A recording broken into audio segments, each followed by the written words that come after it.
Hello, my name is Sharon Spurlock, and I'm the Senior Director of Family Support at the St. Louis Arc.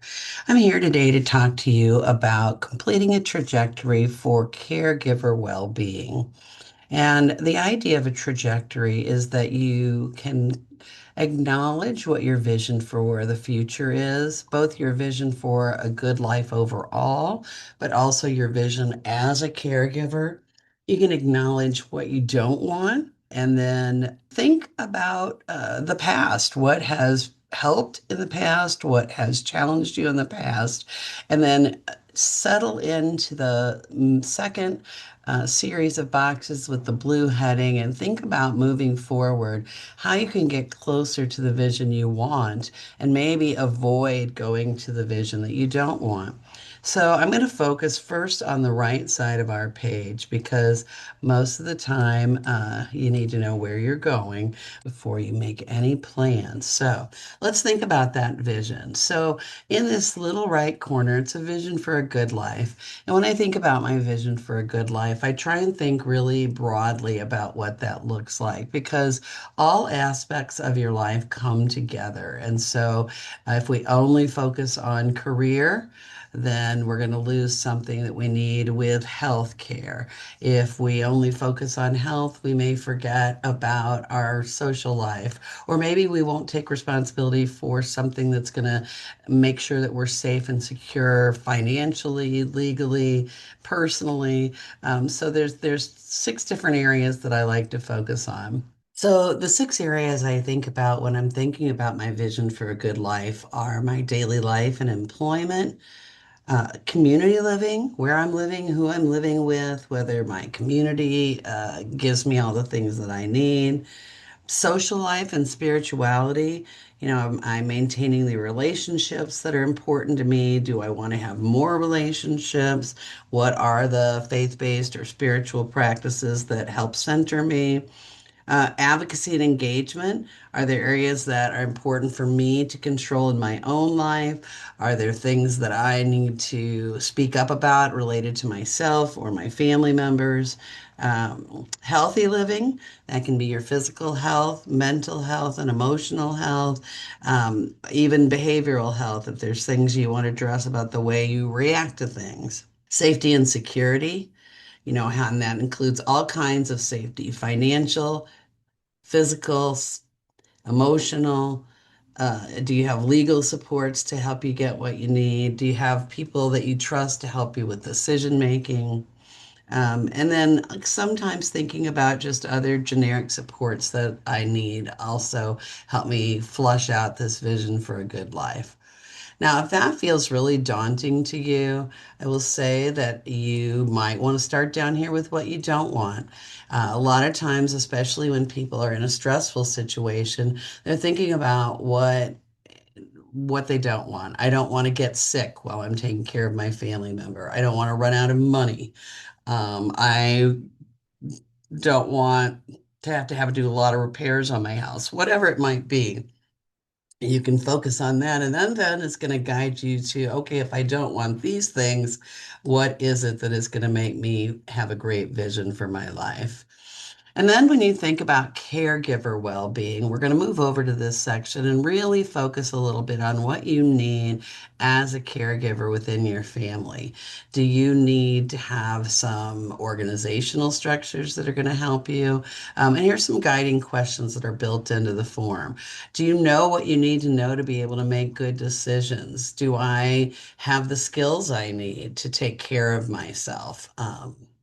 What about connecting and networking with other people? Are there other caregivers that I know or other people that are just important to me that I want to spend time with that are going to make me feel great and give me the ongoing fortitude to continue in my caregiving role? And then are there some goods and services that could help promote your well-being?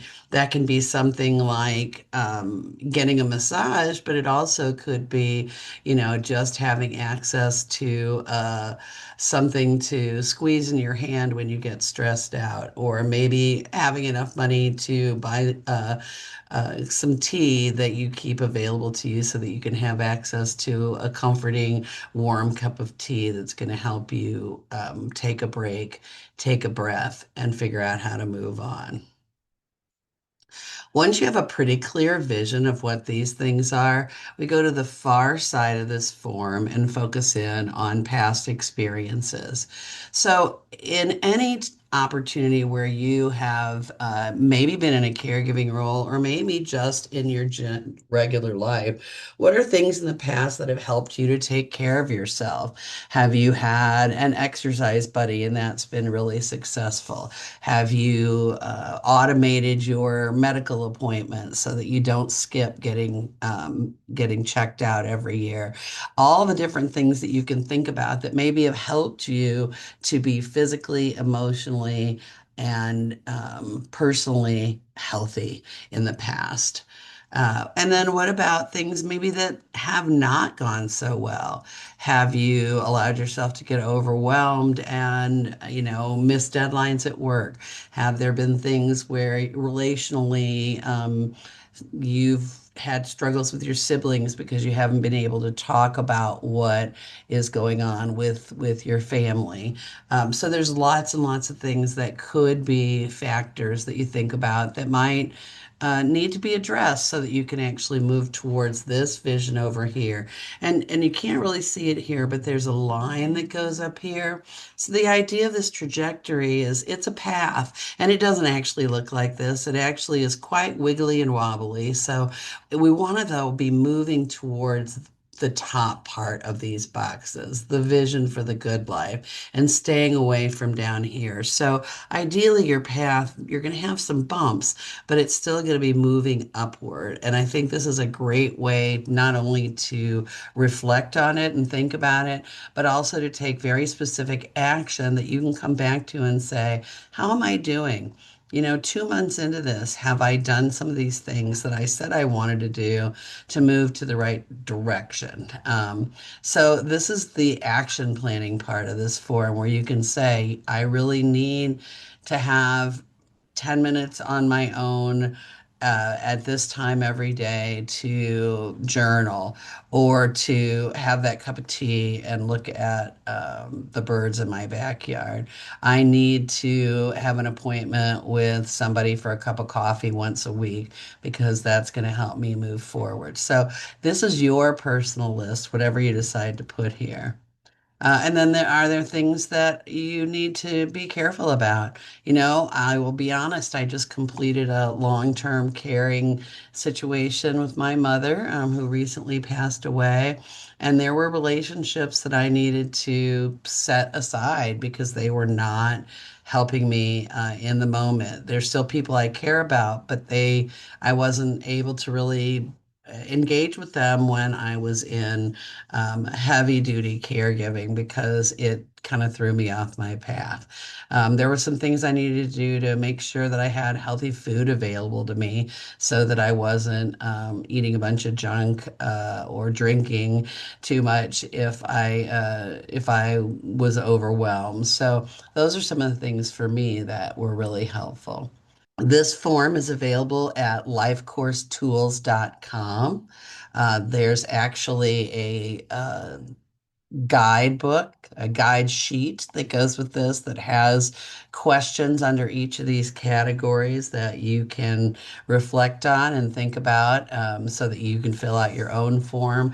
And this is one of, I believe, 6 forms that have been created for caregivers to plan and think forward. So I encourage you to use these forms. It doesn't have to even be in this format. You could take the guide and then write something up in your journal. But there is something really special about documenting what your needs are that really helps give you clarity and give you maybe energy towards moving forward. So give that some thought. I hope that these are useful to you.